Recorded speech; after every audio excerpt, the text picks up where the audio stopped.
factors and ensuring adherence to treatments while safeguarding their mental health throughout their oncology journey. Hi, Cecilia. Are you ready for your session? Hi, good morning. Yes, I'm ready. Hi, thank you so much for joining us today. Thank you for the invitation. So you can start your session now. Can you see my screen? Yeah, it's loading, so just give it a minute. Okay.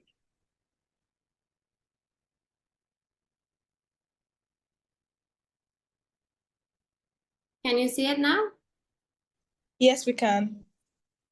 Okay. So hi, everybody. As they mentioned, my name is Cecilia. I'm a clinical psychologist. I am part of the Child Life team here at the National Unit of Pediatric Oncology in Guatemala. And today I hope to share some of the lessons I have learned throughout my career, but also some experiences that I have had here in the hospital. To begin, I would like to briefly tell you what we're going to see in this session, starting by sharing a little bit about UNOP, the multidisciplinary method in which we work, the work we do in child life as a department, and lastly, about the patient and their needs.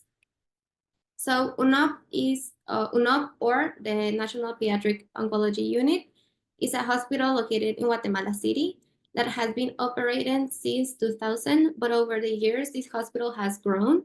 As of January 2025, we have seen over 912 patients in the output patient clinic. We provided 2,405 consultations and administered over 6,480 chemotherapy treatments. In child life, we are a team of psychologists, and our main work is to provide our patients, starting from age 5, a safe space to support them throughout their treatment. And we are the ones who provide all the information to the patient, from the diagnosis communication, as well as that response to treatment or procedures that have to be done. We also provide emotional support, evaluating risks and protective factors that may interfere with the adherence of the cancer treatment. We sometimes also apply psychology evaluations for a better understanding of the patient's functionality. And we also do cognitive evaluations and clinical reports if it's necessary. We work hand by hand with the psychologists that work with the families, palliative care, social workers, and the oncologists here in the hospital. We do have a standard protocol for every new patient that I like to divide it in 4 steps.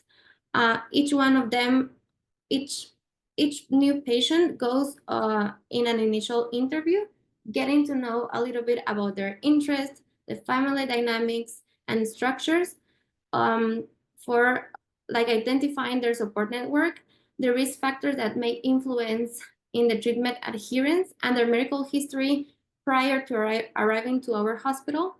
And our goal in the initial interview is to understand what they know about cancer, what they have been told, and whether there is a magical or religious belief about the treatment or the disease arriving to the hospital. The objective of this interview is to begin building a therapeutic alliance with the patients, introducing them a safe space to address questions, and provide also support in their sufferment and promote emotional well-being. Some of the things that we should consider in the initial interview is to refer to the patient by his name, ask if he or she wants to enter to the interview with their family, maintain eye contact at every time, introduce yourself and your role in the interview, and also explain the purpose of the interview. Use a warm, kind, and approachable tone of voice.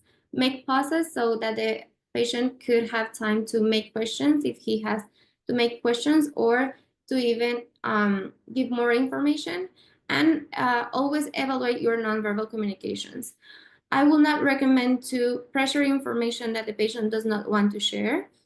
I will not recommend, or I will evaluate to not assume that the patient knows about the illness or why they are having the interview with you, and do not end the interview without saying without first thanking the patient for sharing their information with you.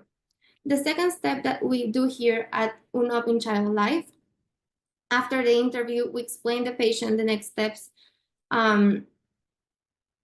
to confirm or rule out the cancer diagnosis. First, we explain what UNOP stands for by explaining with 3 next steps. The first one is doing a number of medical exams, what is cancer, and the type of cancer that we are suspecting in the treatment.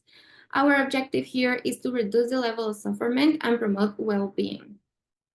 Some of the things that I would recommend you is always use graphic material because it's easier for the patients to acknowledge and understand the information. Use the medical terms as they are, but with a language and examples appropriate to the child's age. Be honest and transparent always with the patient. And if it's necessary, establish clear and concise steps to reach a diagnosis. Also make pauses to give space for questions. And I will not recommend to provide information as a confirmation, but rather as a suspicion that the patient may have this disease. Don't give out the information as a lecture. Make pauses and have as I say before, like a warm and comfortable voice of tone. And do not assume that the person is understanding what you're saying or explaining. Modify the information to the patient's level of understanding. Once the oncologist with psychologist informs the family about the diagnosis, Child Life does a diagnosis communications to the patient. We first do a review with the patient about the psychoeducation. If they don't remember about the information that we gave them before the communication diagnosis, we do a refreshment of the information. After we lead to the confirmation of the diagnosis and explain the treatment during like a specific treatment, rather specifying the type of cancer that each patient has. We also explain the treatment with the secondary side effects, and our objective is to create a safe space to process the information and validate the emotions of each patient. In this step of the process, I also recommend to use graphic material. I will recommend to start giving the information gradually, maybe using this sentence. You remember when we discussed the importance of doing exams and getting to the information that the diagnosis is confirmed. Validate the emotions and ensure safety for the patient. Before you stop the communication, ensure that you will revisit the patient.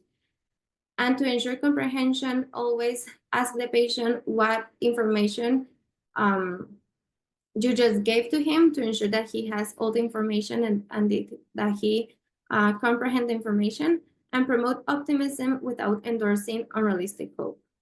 Don't say, I know how you feel, because if you are not a patient, if you're not experiencing the suffering and receiving a diagnosis, we cannot tell the patient that we know how you feel. Maybe try with, I will try to understand how are you feeling. If you explain it to me, I will try to understand you. Don't impose the emotion. Don't say maybe like, I know you must be sad, because we don't know what emotion is the patient feeling in that moment. Maybe explain to the patient the different emotions that you have seen over your time in the hospital, and ask them how do they feel. Do not give all the information at once. Try to give it gradually, assessing how much the patient can hear about information, and do not tell the patient the prognosis of the diagnosis unless they ask you about it. And the final step is the follow-up in curative treatment, where we evaluate the perception of the diagnosis. We resolve any doubts that the patient has about the diagnosis or the treatment, and we introduce the use of occupational therapy and interactive playroom. Our objective here is to work on the therapy alliance with the patient and provide emotional tools for the adaptation. I selected the most frequent interventions that we use here at UNOP, along with some techniques that I hope could be useful. and also based on the patient's needs. So one of the most frequent worries and fears that we have experienced here at UNOP with the patients is the losing of their hair and how will they look after the hair falls out. So we work first by explaining throughout a metaphor that over time the hair will grow back, just like trees during seasons, right? So the trees, the leaves, the trees, we don't have any more leaves, and then the tree grows back the leaves. So this helps the patients, giving them a lapse of time, but also reassuring that they will be getting back to how they were. We also try to help the patients transition the feeling that the hair generates in their body image to an accessory that can also generate the same feeling.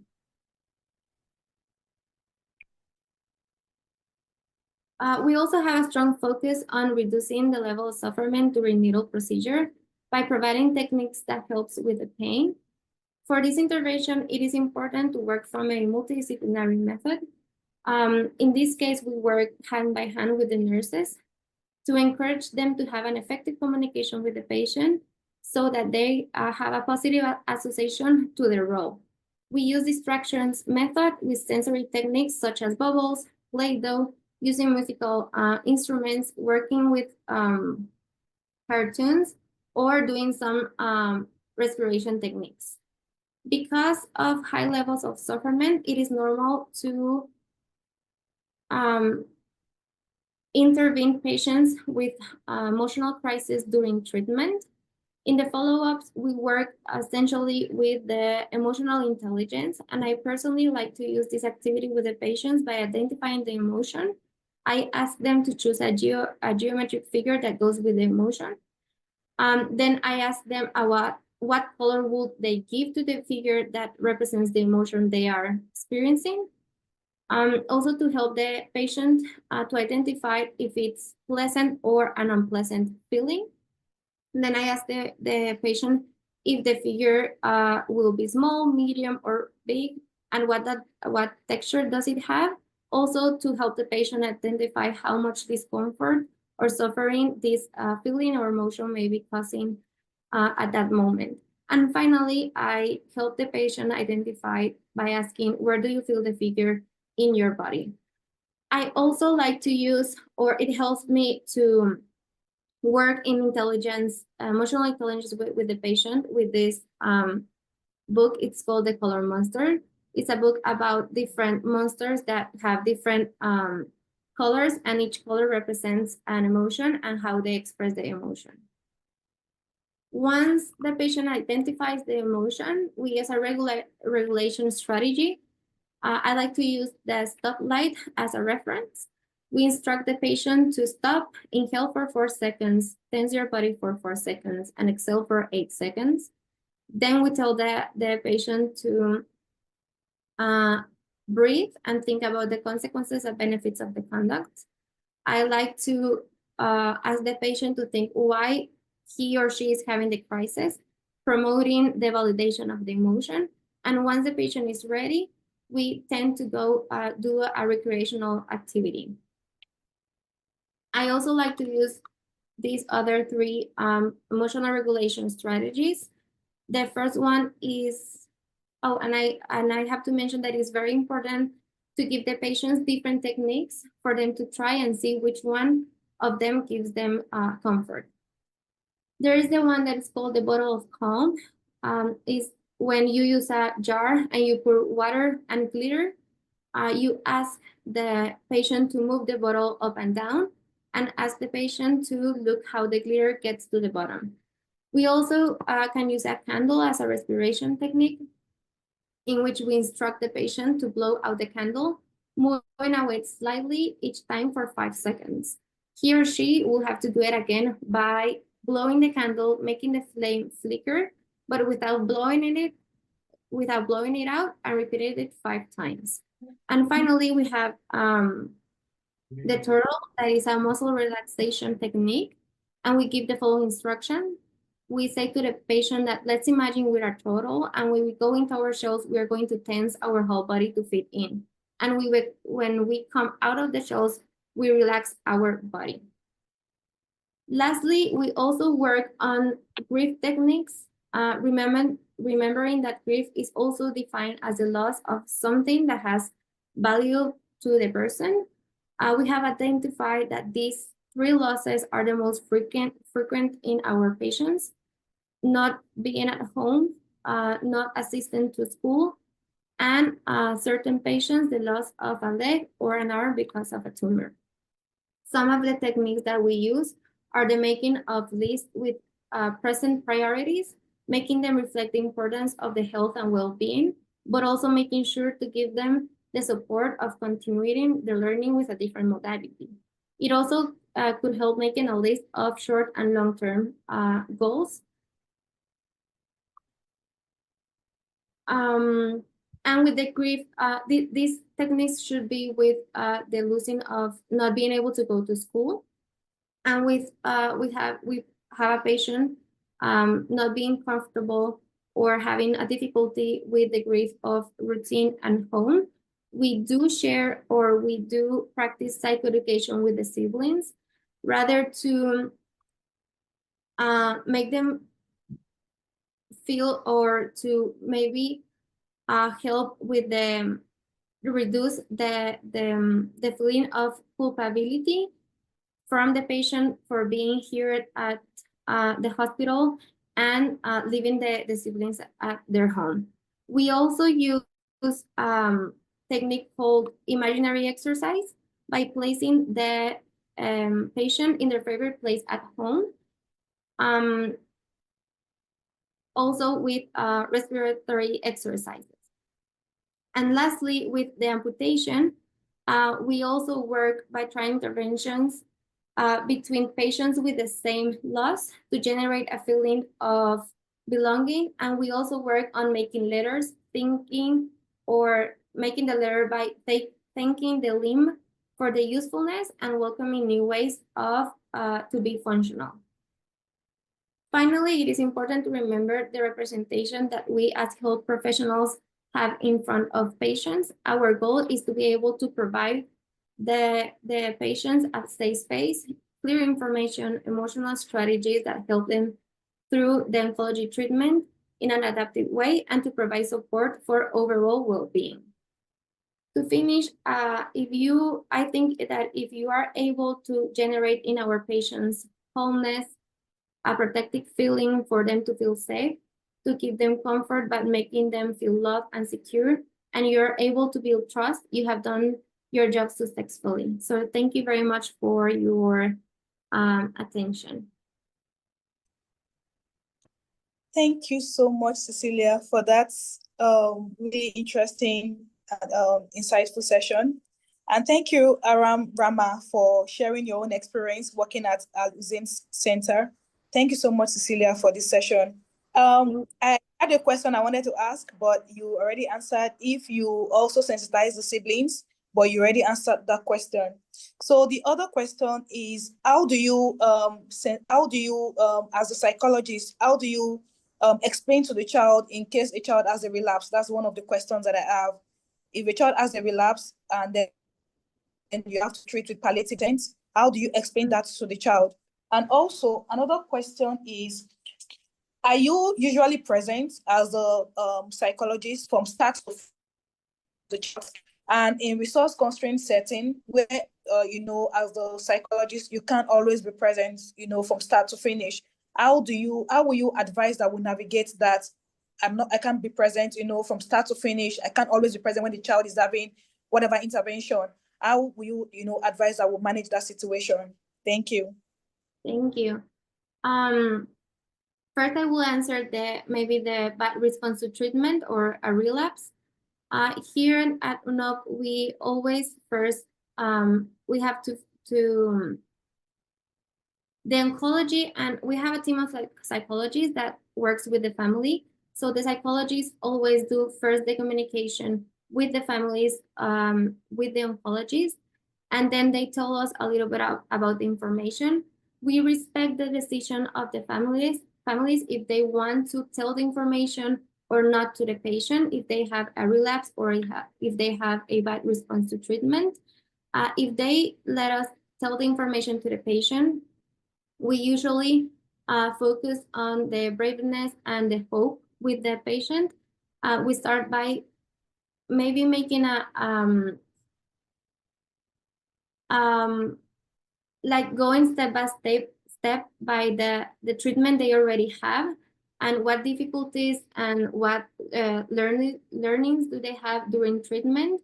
And then we always try to remember the patient that we, alongside the treatment, we do specific medical procedures to evaluate how is the cancer responding to treatment.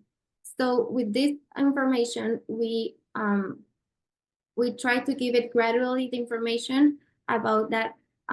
If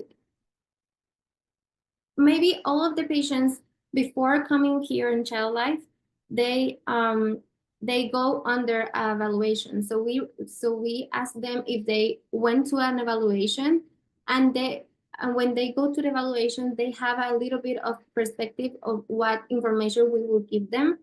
So by remembering the evaluation and the purpose of the medical exams, that's the way that we start by telling them the communication, and just validating and being a support during the maybe like the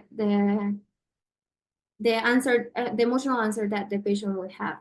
So it's a very step procedure. First will be psychology with oncologists with the family. If the family let us tell the patient, we do a step-by-step treatment that they already have been done. And then we, I like to introduce information by getting to know how well did they get with the medical exam that could confirm the bad response or the relapse. I don't know if I respond to the question, and the last one I didn't hear the question, sorry. Okay, so the last question was that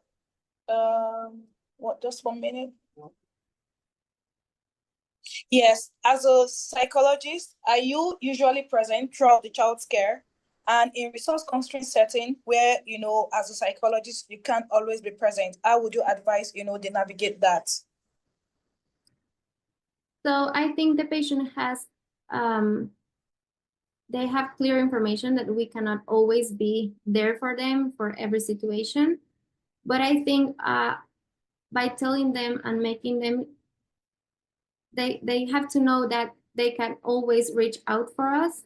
And we, from a multidisciplinary method, we do receive communications from doctors, pediatricians, nutritionists that call us, and they expose the patient's case. And as a multidisciplinary team, we get to a conclusion for taking care of the patient. And yeah, so it will be maybe by telling the patient to always have that if they need something, they could reach to us, and also working with a multidisciplinary team. Thank you so much. And this session is really getting interesting. And one more question for you before we move on to the next speaker. Has there been any time that you had to, invite the child's friends from school as part of the, family members or friends that you have to sensitize so the child can live a close to normal life? Has there been any, at any time that, you had to invite the child's friends from school or the teachers or whatnot to, also discuss with them and sensitize them on the play therapies and, the things the child needs to live a close to normal life? We always offer to give follow-ups, emotional, with every patient or with every relative or friend or teacher that needs to know about the information of the patient, but only if the patient or the family of the patient asks the need to explain to them because they think it will be necessary. But I have had I have had siblings. I have had friends from the patients. I also have reached by the teachers, and mainly if we do have like a letter that explains, especially for the school